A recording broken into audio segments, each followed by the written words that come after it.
The Accidental Royal Romance, By Real to Real Love. Chapter 1.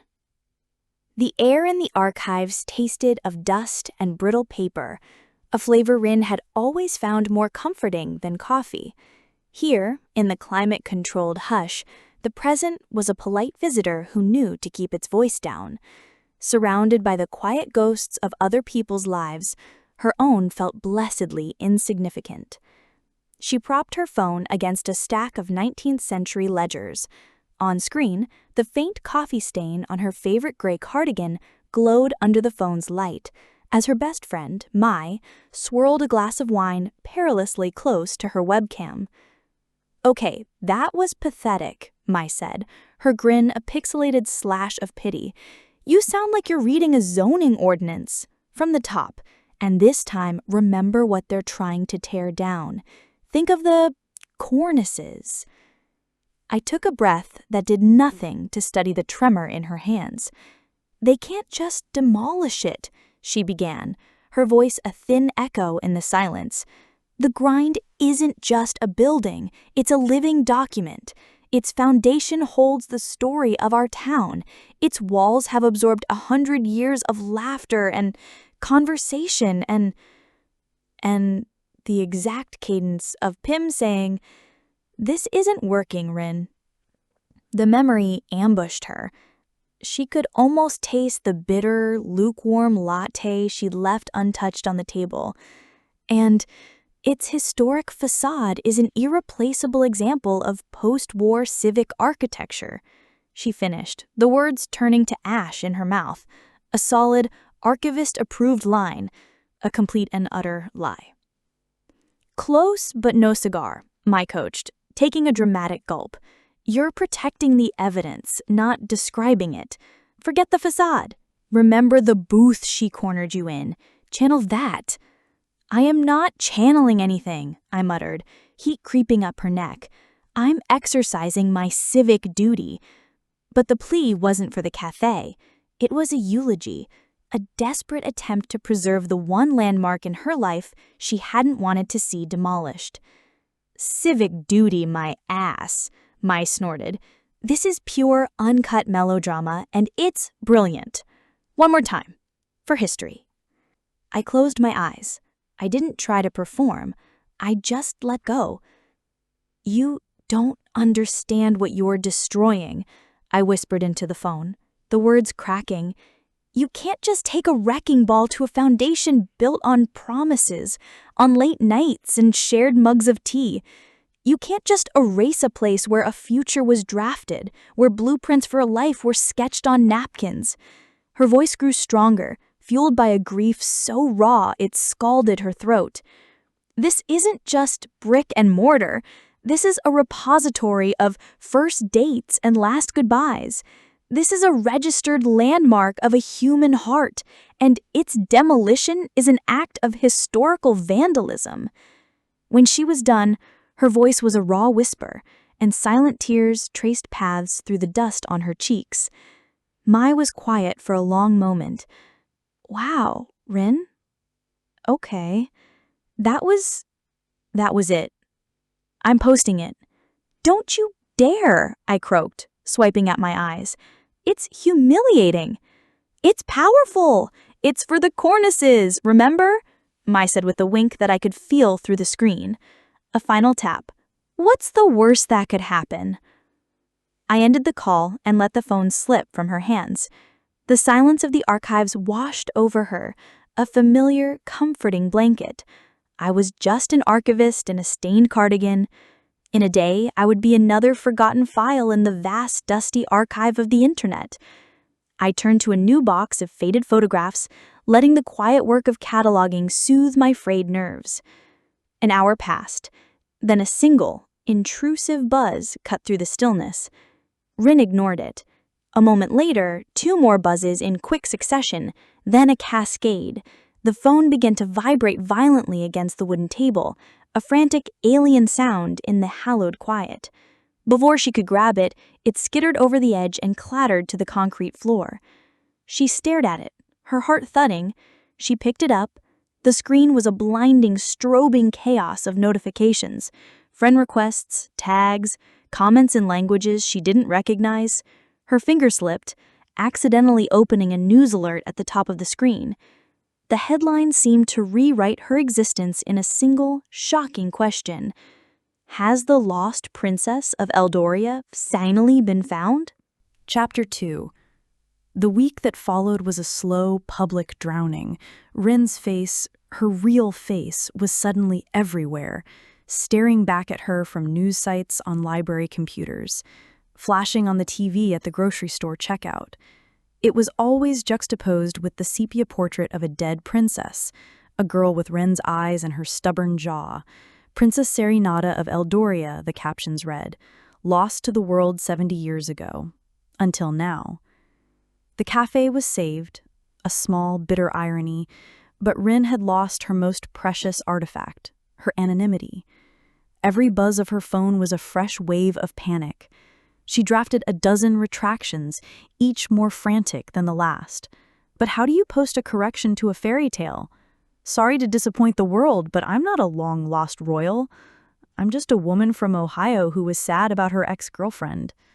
Her old life was officially sealed in a tomb on a Tuesday. Rain streaked down the tall, arched windows of the archive, blurring the outside world into a watercolor mess. The sharp, alien sound of the front bell made Rin flinch. Climbing the creaking stairs from the basement, she found two figures standing in the entryway. Their tailored black coats shed droplets on the worn welcome mat, the scent of wet wool and cold ambition invading the familiar, dusty air. They were so starkly out of place they looked like a redaction mark on the page of her life. "Miss Serenata?" the man asked. He was tall and severe, his face impassive as a historical monument.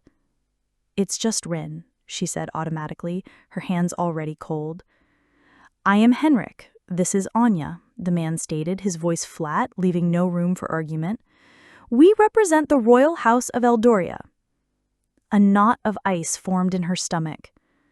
"Look, this is all a mistake, a ridiculous online—" Anya stepped forward, interrupting her. She offered a thin, crocodile leather portfolio, the clasp clicking open with chilling finality. "We believe you are Her Royal Highness Princess Serenata." With trembling hands, Rin took the portfolio. Inside were official-looking documents, genealogical charts, and birth records. The flimsy lines of connection all dead-ended at a great-grandmother she'd never met. But the pages were heavy with embossed crests and signatures that looked terrifyingly real. It was a perfectly crafted lie. "This is insane," Rin whispered, the paper rattling in her grip. "Our nation's stability is precarious," Henrik said, his gaze sweeping over the dusty archives with subtle disdain. "The confirmation of a living heir would be most advantageous. A royal engagement is anticipated." The words seemed to suck the air from the room. "An engagement? I'm an archivist with a student loan and a cat named Milton. I'm not engaging anyone." Anya's eyes were sharp, missing nothing. "We are prepared to offer you considerable compensation for your cooperation." She named a figure that was an absurdity, a number that would vaporize her debt and rewrite her future. "And if I say no?" Rin challenged, her voice a thread. Henrik's expression didn't change, but a glacial coldness seeped into his eyes. A refusal would raise questions, difficult ones. It would force us to protect the crown by launching a very public, very thorough investigation into potential fraud. A woman who values her privacy would find every detail of her quiet life archived for the world to see. Trapped. The word echoed in the sudden ringing silence. They were holding her life for ransom. Looking past them, through the rain-streaked window, Rin saw her own reflection. A pale, terrified woman in a worn-out cardigan. Who was she trying to fool? Her old life was already gone, demolished by a viral video. This insane offer wasn't an abduction, it was an escape hatch. A choice between public crucifixion as a pathetic, drunken liar or a gilded cage in a fairy tale. She took a shaky breath, the dust of her sanctuary suddenly tasting like ash. She heard herself say, "Fine," the single word sealing her fate. She looked Henrik straight in the eye, clinging to one last shred of self-delusion. "It's just an acting gig." Chapter 3. The plane descended through a blanket of clouds, revealing a country so perfectly charming it looked like a fabrication. Eldoria was a miniature world of snow-dusted peaks and emerald valleys, a toy-like town clustered around a sprawling, turreted castle. It was, Rin thought with a grim sense of irony, a beautiful place to be imprisoned. The palace itself was a study in elegant decay. The squeak of her worn-out sneakers echoed on marble floors that stretched toward ceilings where the gilded wings of cherubs were flaking like sunburnt skin. The air, thick with the scent of lemon polish and something vaguely like damp stone, was colder than it had been outside. As she was led through a gallery of stern-faced ancestors, Ren wasn't admiring the art. She was casing the joint. Window latches look original, likely rusted shut. Second-floor jump might be doable with knotted velvet drapes. Too many guards at the main entrance. Her plan was simple. Play along, find an opening, and vanish. She was presented to the king in a cavernous sitting room, where the settee's velvet was worn to a threadbare sheen. He was a small, fragile man with the watery eyes of a fading photograph. He took her hand, called her "my dear child," and looked so profoundly relieved she felt a sharp, unwelcome pang of guilt. The guilt vanished the moment the door clicked shut, leaving her alone with the woman who had been standing silently in the corner. She hadn't been introduced, but she didn't need to be. Authority radiated from her, not like warmth, but like the weight of a sealed, official document. Dressed in a perfectly tailored charcoal suit, her dark hair pulled into a severe knot, she watched Ren with the unimpressed stillness of a predator. Her eyes, sharp, intelligent, and deeply annoyed, raked over Ren's jeans and hoodie with surgical disdain. "I am Khem," she said, her voice a calm, clear instrument of command, "the king's royal advisor. And you, Miss Serenata, are a complication." Ren's spine stiffened. "My name is Ren, and I am the one who has been complicated." "That is irrelevant," Khem stated, beginning to pace, her sensible heels clicking with purpose. "What is relevant is that our treasury is empty, our international credit is non-existent, and our last tangible asset is a royal title we believe to be defunct. You are not a princess, you are a line of credit." Khem stopped before a magnificent floor-to-ceiling tapestry depicting a great battle. She ran a single, elegant finger over a faded patch near the bottom where the silk threads had begun to unravel. "We can no longer afford the restorations. We can barely afford the staff's pensions. This nation, this history you claim to care so much about in your little videos, is dying." Rin glanced at the window, her escape route, but the garden outside suddenly seemed miles away. Khem's words were anchors, pulling her down. This was more than a lie she could run away from. "So what do you want from me?" Rin asked, her voice small. Khem turned, her expression devoid of sympathy. "We want you to become Princess Serenata. You will be trained, you will be presented, and you will secure a betrothal to Prince Theron of Westhaven, whose nation has the finances to pull us from the brink." The words hit Rin like a physical blow. "You want me to sell me? Like some kind of royal broodmare?" A flicker of annoyance crossed Khem's face. "I want to save 50,000 people from economic ruin. Your romantic sensibilities are not my concern." She stepped closer, her presence utterly dominating the room, backing Rin into the invisible corner of her new reality. "You asked what I want. I want you to understand that your escape, your failure, means the collapse of an entire country. The choice to run is yours, but know this, you wouldn't be running from a palace, you'd be running from the lives you've ruined." Rin stared at the woman before her. The grand but faded palace wasn't her prison, Khem was. Her goal was no longer a simple, clean escape, it was survival. She had to survive Khem's training, survive being a princess, survive a sham engagement. She had to pull off the performance of a lifetime to save this crumbling kingdom just to reclaim the life she'd lost. This wasn't an acting gig anymore. It was a high-wire act over a canyon of failure, and Khem was holding the line tight. Chapter 4. Rin's first day of princess training began not with history, but with an assassination attempt on her feet. The assassins were a pair of delicate, needle-heeled shoes Khem called standard court footwear. Rin was convinced they were medieval torture devices she'd once seen in a woodcut. "One does not clump," Khem instructed, her voice echoing off the ballroom's vaulted ceiling. "One glides." Encased in a sea-foam green gown so tight it felt like a silk cage, Rin took a tentative step. The heel wobbled, her ankle buckled. She did not glide. She clumped, stumbled, and then pitched forward with all the grace of a felled tree, landing in a rustling heap of taffeta. From her vantage point on the floor, she had a perfect view of Khem's impeccably polished, sensible black pumps. They hadn't moved an inch. "A princess," Khem said, her tone as crisp as starched linen, "does not flail." "Well, this one does," Rin shot back, struggling to extricate her limbs from the dress's clutches. "This is ridiculous, Khem. Nobody wants some perfect gliding doll. They want someone relatable, human." "Royalty is not about being human, Miss Serenita. It is about being an ideal," Khem countered, her arms crossed. "An unwavering symbol." "A symbol? I feel like a constipated peacock." Rin finally scrambled to her feet, her cheeks burning with a mixture of exertion and defiance. "This isn't me. I can't be this person." "You must." The finality in Khem's voice was absolute, but as their eyes met, Rin saw it, a flicker of deep, weary frustration. For a brief second, the exhaustion in Khem's gaze mirrored her own.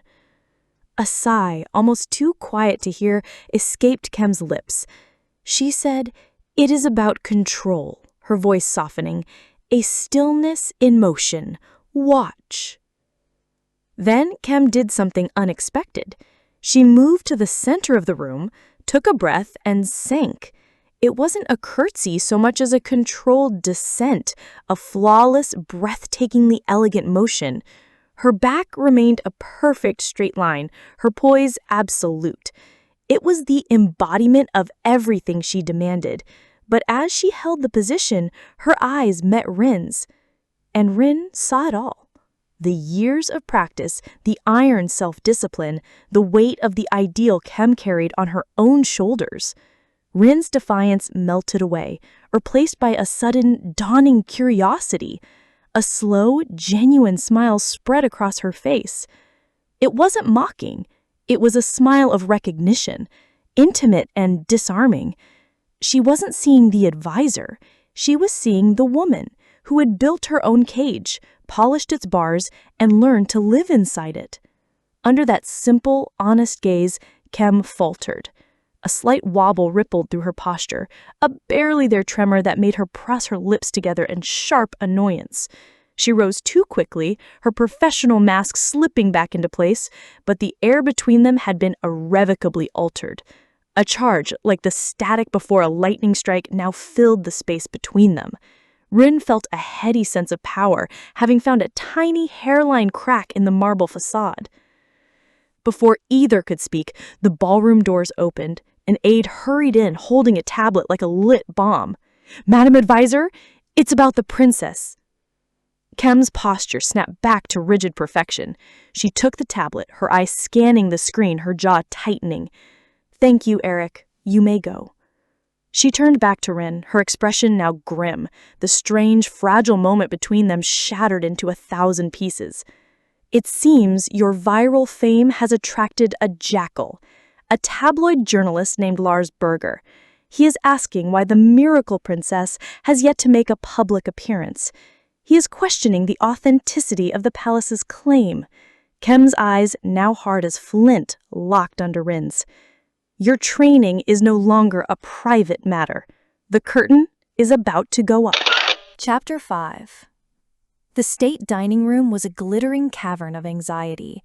A fragile army of crystal glasses stood sentinel on the vast white linen, and the air was thick with expensive perfume and murmured French. For 72 hours, Khem had drilled Rin on diplomatic protocol, a relentless barrage of names, titles, and conversational minefields. Rin's brain felt like a scrambled hard drive. "Remember," Khem had whispered, her voice a final, tense warning before they entered. "Ambassador Schmidt from Germany is formal. Ambassador Dubois from France is charming. Do not mix them up." Easy for her to say. Khem moved through the room with the serene confidence of a shark in its own aquarium. Rin, meanwhile, felt like a goldfish that had been dropped into the tank. In a desperate act of self-preservation, she'd scribbled a few notes onto her palm in waterproof ink. Schmidt equals stern. Dubois equals dapper. Her target was Schmidt. Khem had insisted the German envoy was critical. Spotting a severe-looking man with a monocle and a posture as rigid as a fence post, Rin took a steadying breath, curled her palm into a fist, and approached. "Bonsoir, monsieur l'ambassadeur," she said, beaming with what she hoped was Gallic charm. "It is an absolute delight. I've heard so much about your lovely wife's passion for gardening." The man's monocle seemed to frost over. A few feet away, the jovial French ambassador choked on his canapé. Rin had found Schmidt, all right, and she had just greeted him in the wrong language and inquired about his famously deceased wife. The silence that followed was a vacuum, sucking all the air out of the room. The only sound was the blood roaring in Rin's ears. Across the room, she saw Khem's back go ramrod straight. She could feel the heat of her advisor's horror like a laser beam. Panic, cold and sharp, clawed at her throat. Her cheat sheet was a disaster, her training a failure.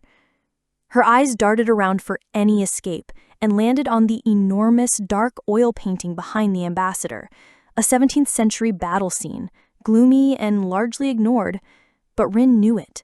Her archivist instincts, her one true superpower, took over. "Forgive me, Ambassador," she said, her voice finding a new, steadier tone. "My head is spinning. What I meant to say was, I find myself distracted by this magnificent piece." She gestured to the painting, her posture straightening. "It's a Van Ames, isn't it?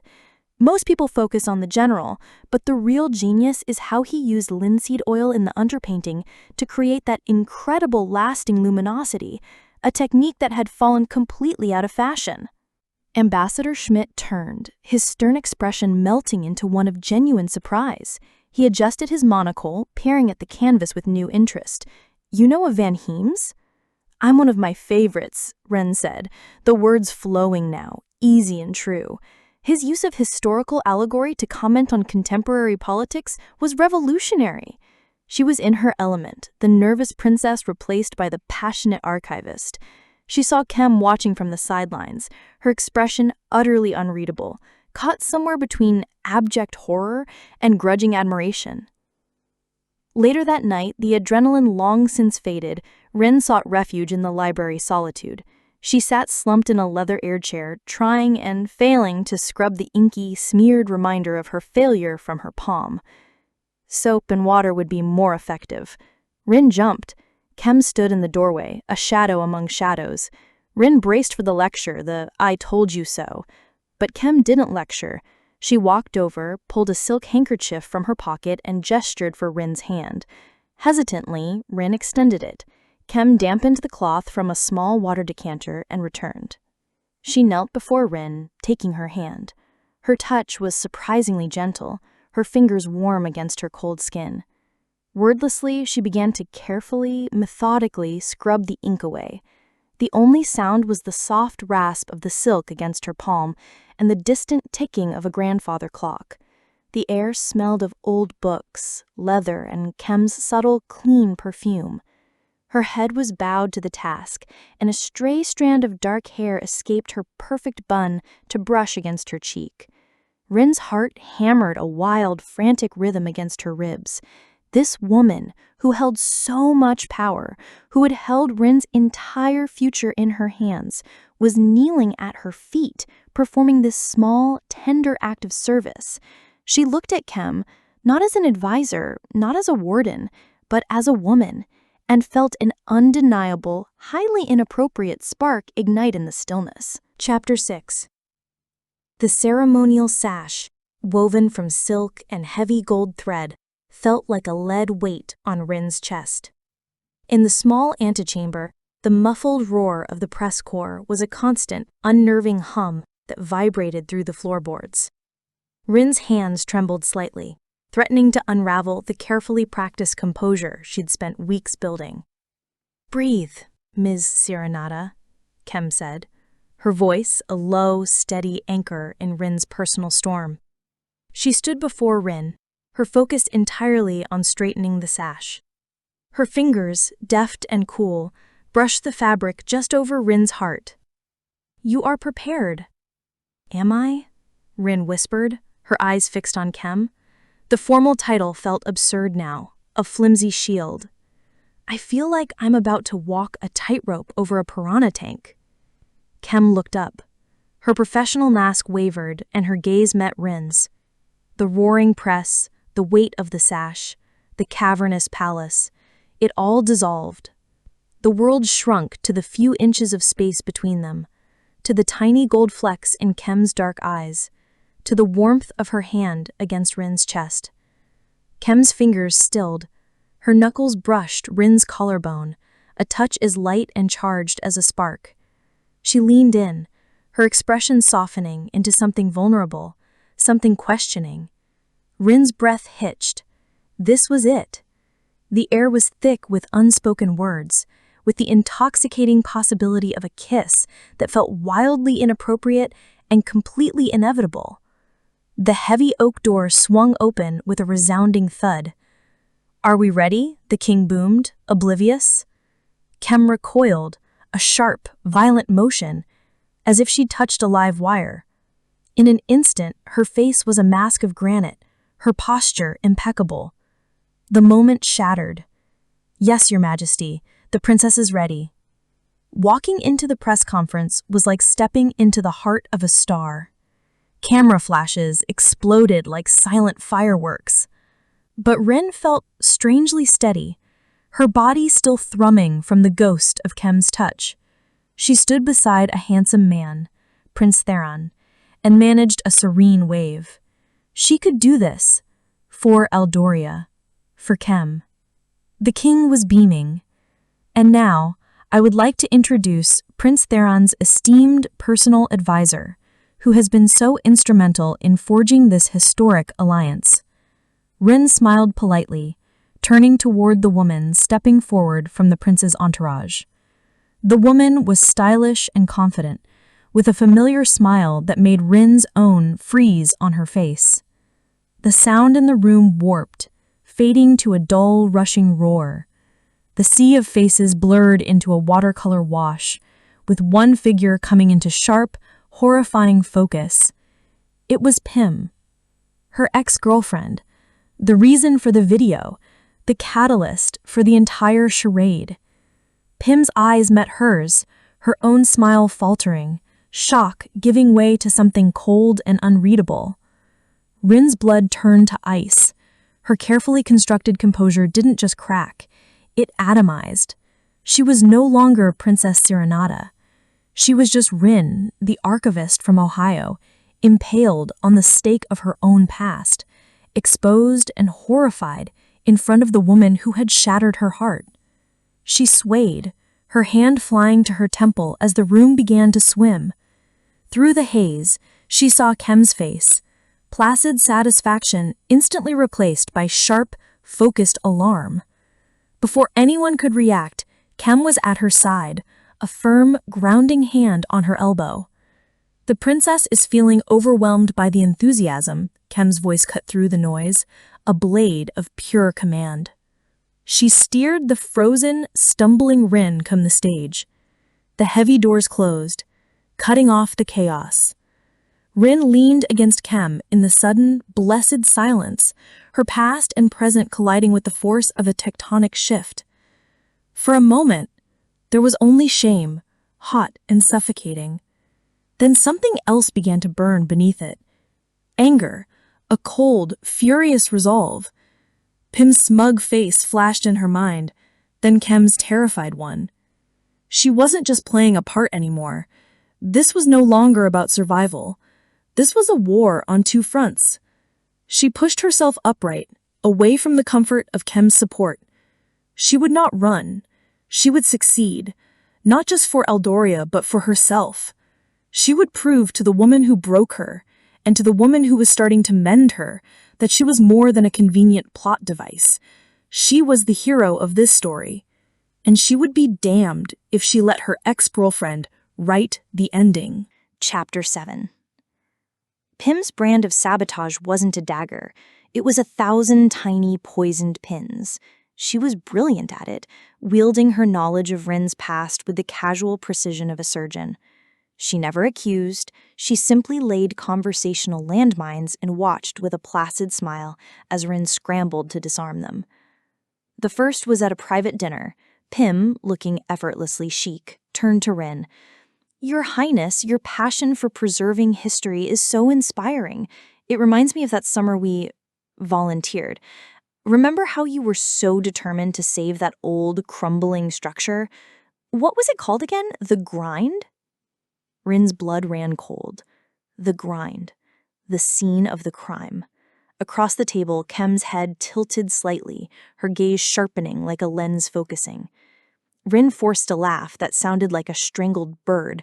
"Oh, yes, the Grindelwald Monastery in the Alps. So much crumbling. Very historic. Lots of monks."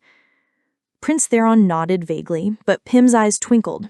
"Monks? Funny, I remember it being full of hipsters." Each day brought a new terrifying test. During a garden tour, Pim sighed, "These roses remind me of that little apartment you had, Rin, the one with the leaky faucet and the terrible view of a brick wall." Rin's heart hammered as she invented a forgotten royal summer cottage, a rustic minimalist retreat, and held her breath, praying no one asked for photos. She was becoming a fantastic liar, catching her own reflection after one particularly smooth fabrication and not recognizing the convincing woman staring back. The skill tasted like poison. The worst part was Khem. Her advisor missed nothing. She didn't question Rin's increasingly elaborate stories, but her silence was more unnerving than any interrogation. Her suspicion was in the way she'd watch Rin and Pim interact, her gaze a quiet, constant weight. The breaking point came during a disastrous game of charades. Pim, with devastating accuracy, acted out a small-town archivist from Ohio who gets mistaken for a princess. Rin pretended not to understand, claiming it must be a classic Eldorian folktale, but the panic sweat on her brow was impossible to hide, and Khem's face was a mask of stone. Later, Khem found her in the library, staring blankly at a page she hadn't turned in an hour. "She knows you," Khem said. It wasn't a question. Rin's shoulders went rigid. "She is Prince Daron's advisor. We have become acquainted." Khem walked around the table until she was standing directly in front of Rin, forcing her to look up. There was no accusation in her eyes, only a deep, troubled honesty that was far more terrifying. "My entire life has been dedicated to this crown, to its traditions, its survival. Duty has always been a simple concept for me, until you." Rin's heart hammered, each beat a painful thud against her ribs. "I watch you," Khem continued, her gaze unwavering. "I see you charm a hostile ambassador with your knowledge of art. I see you navigate this court with a wit you shouldn't possess. I see you lie, Miss Serenata. You lie with the frantic energy of a cornered animal. And yet, I find myself admiring the spirit behind the deception." She took a breath, a moment of startling vulnerability that seemed to cost her everything. "My duty is to the Princess of Eldoria, but my loyalty is becoming complicated. It is beginning to attach itself to the woman I see in front of me, whoever she may be." The words landed, stripping Rin bare more effectively than any accusation. It was a confession, a bridge of trust extended over the chasm of her lies. For a dizzying second, Rin felt a surge of pure, unadulterated relief. She sees me, immediately followed by a tidal wave of crushing guilt. She sees a fraud. As she looked into the eyes of the woman she was falling for, the weight of her defining secret, of the great fraudulent scaffolding holding up her entire existence, became an unbearable, suffocating burden. To accept Khem's trust would be the cruelest lie of all, but to turn it away felt like an impossibility. Chapter 8. The silence was the first sign. Rin woke to a palace utterly devoid of its usual morning hum. No clatter of breakfast trays, no distant rakes on the gravel paths. Only a heavy, suffocating stillness that felt like a held breath. She found out why when a young maid, her eyes wide and red-rimmed, delivered a tablet with a trembling hand and fled without a word. The headline screamed at her in bold, cruel letters. The People's Princess or a Pauper's Plot. The story, by the relentless Lars Berger, was a masterpiece of character assassination. There were photos, a grainy shot of her at a college party, beer in hand, her tiny, cluttered apartment, her cat Milton asleep on a pile of laundry, and the centerpiece, a still from Mai's video, her face contorted in drunken grief, the logo of the grind visible behind her. The article didn't call her a fraud. It was worse. It simply laid out the evidence and asked the questions, weaving a narrative of doubt so compelling it left no room for any other conclusion. Her phone, lying dormant on the nightstand, remained silent. No official palace denial, nothing. The world had its story. A quick, frantic search online confirmed the fallout. A crisp, official statement from West Haven. The engagement was indefinitely postponed. An internal palace memo from the king's secretary. All appointments for the day were cancelled. Eldoria's lifeline had been severed. The king refused to see her. The servant scurried away when she entered a room. She was no longer a princess, she was a contagion. She spent the day in her chambers, the silence a roaring indictment. All she could think about was Khem. Had she seen it? What was she thinking? Each passing minute was its own special kind of torture. The confrontation came after dusk. A soft knock. Khem entered. She wasn't in her immaculate suit. She wore simple black trousers and a soft gray sweater, her hair undone and falling around her shoulders. She looked younger, more vulnerable, and utterly broken. In her hand, she held a printed copy of the article, crumpled from the force of her grip. She didn't speak, simply stood there, her eyes scanning Rin's face as if searching for a truth she was terrified to find. When she finally spoke, her voice was a raw, shaking whisper. "I defended you," she said, her eyes glistening. "To the king, to the council, I told them you had spirit, that your heart was true." She held up the newspaper. "They showed me this. I told them it was lies."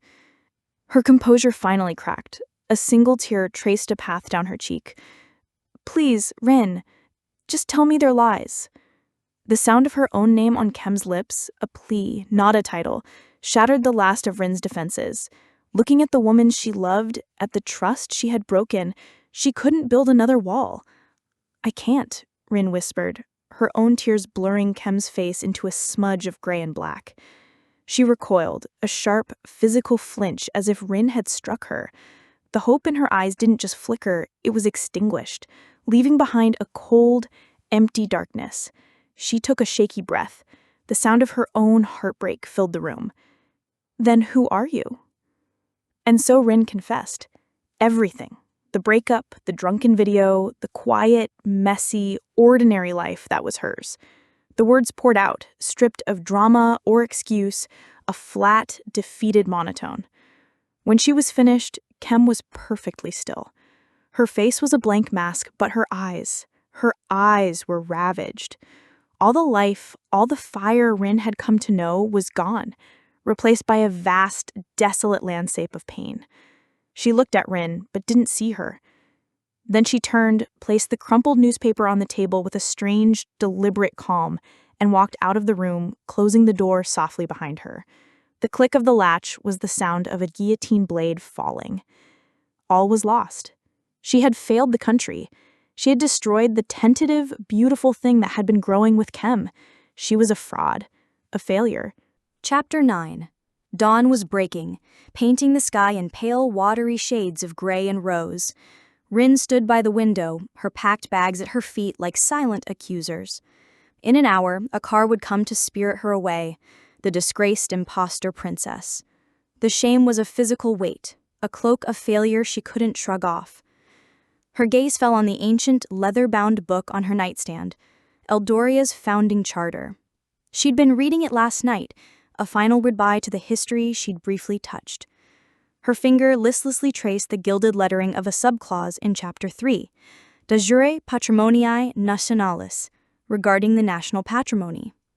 Her finger stopped. Her breath caught. The words, academic curiosities before, now blazed with a sudden, brilliant significance. The clause was obscure, archaic, but its meaning was clear. Eldoria's cultural artifacts, its art, its architecture, its documents, were not merely property of the crown, but the nation's single greatest asset, to be leveraged above all other financial instruments. A loophole, a path. International preservation grants, UNESCO designations. The charter didn't just allow it, it mandated it. They didn't need to sell a princess, they needed to showcase their history. A jolt, sharp and electric, shot through Rin's chest, burning away the shame. She straightened her back, the cloak of failure dissolving. She was not a failed princess, she was an archivist, and she had just found a way to save this country. She grabbed the charter, her plane ticket forgotten. She didn't slink out the back door, she marched. Her sneakers squeaked on the polished marble as she strode past shocked aides, heading not for the exit, but for the heart of the palace, the throne room. She burst through the heavy doors without being announced. The king was there, slumped on his throne. The royal council was assembled, their faces grim.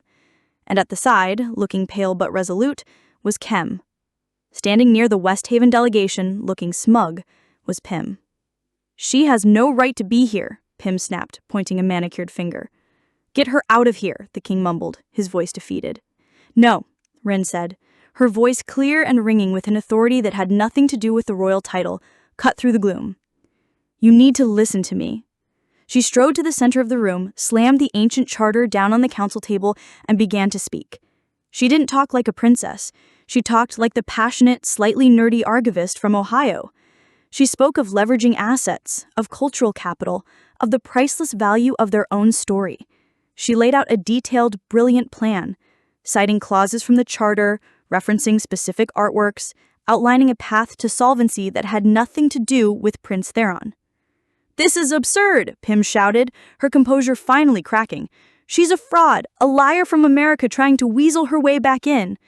The council members began to murmur, their brief flicker of hope wavering. All eyes turned to Khem, the arbiter of duty and tradition, the woman whose trust Rin had shattered. Khem had been watching Rin, her expression unreadable. Now she straightened her shoulders, a silent decision made. With deliberate purpose, she stepped forward, positioning herself not beside the king, but beside Rin. "She is not a fraud," she said, her voice clear and steady, silencing the dissent. "She is Serenada. It is a common Eldorian name. But that is irrelevant. Her plan is not absurd. It is brilliant. It is rooted in our own laws, our own history. It is a path forward that does not require us to sell our dignity." She then turned, her eyes finding Rin's. Her next words were not for the council, but for her. "I have spent my life upholding the traditions of the crown, but I see now that true duty is not to a title, but to the nation itself, and to the people brave enough to fight for it." A small, tremulous smile touched her lips. "My faith is with her." The quiet statement landed with the force of a revolution. Khem, the guardian of tradition, was choosing a future with a disgraced commoner over a hollow alliance. Looking at her face, at the unwavering belief in her eyes, Rin knew she had already won the only battle that mattered. The council could debate, the king could waver, but she had found her place. She had used her own voice, her own knowledge, and in doing so had won the heart of the one person whose faith was worth more than any crown. Chapter 10. 6 months later, the palace buzzed with the new kind of energy. The solemn, echoing silence had been replaced by the lively murmur of tourists and the excited chatter of schoolchildren. The West Wing, once a repository of dust, was now the grand entrance to the Eldorian National Museum, the centerpiece of the wildly successful Eldorian Heritage Initiative. At the head of it all was Rin. She had traded her ill-fitting gowns for stylishly practical trousers and a collection of cardigans that were, for the most part, coffee-stain-free. Eldoria wasn't just recovering, it was thriving, its newfound identity built not on a fabricated princess, but on the genuine value of its own story. The final scene finds Rin in the main gallery, standing on a rolling library ladder, playfully arguing with Khem on the floor below. "It's historically inaccurate," Rin insisted, trying to adjust the lighting on a massive 17th century tapestry. "The light should be warmer. The weavers would have been working by candlelight. It loses all its emotional resonance." Khem, looking up with her arms crossed, tapped her foot, a smile playing on her lips. "And I am telling you that if we make the lighting any warmer, the insurance underwriters will have a collective aneurysm. Besides," she added, her voice dropping to a conspiratorial whisper, "I think the admiral on that ship looks rather dashing in a cool, detached light. It brings out the stoicism in his eyes." "You have a crush on a 300-year-old tapestry, Admiral?" Rin shot back, feigning offense. "I have an appreciation for stoic figures who are dedicated to their duty," Khem retorted, her eyes twinkling, a clear, warm reference to their own tumultuous beginning. Rin climbed down the ladder, dusting off her hands. "Fine," she conceded. "The Admiral can have his cool, detached lighting, but I'm writing the placard and I'm making sure everyone knows he probably had scurvy." Khem laughed, a real, unguarded sound that still made Rin's heart flutter. She closed the small space between them, her hand finding Rin's. This wasn't the fairy tale romance she'd read about in books. This was something infinitely better. She hadn't been rescued by a prince. She had rescued an entire country, and in doing so, had rescued herself. She hadn't been forced to fit into a pre-written story. She'd torn out the pages and written her own. Khem's hand tightened on hers. "I'm proud of you, Rin," she said, her voice soft and full of a quiet, profound love. "I had a good advisor," Rin replied, a grin spreading across her face. And there, under the stoic gaze of the tapestry admiral, Khem leaned in and kissed her. It wasn't the frantic, stolen energy of their past encounters. It was a kiss that was calm and sure, a gentle pressure that spoke of shared mornings and easy laughter.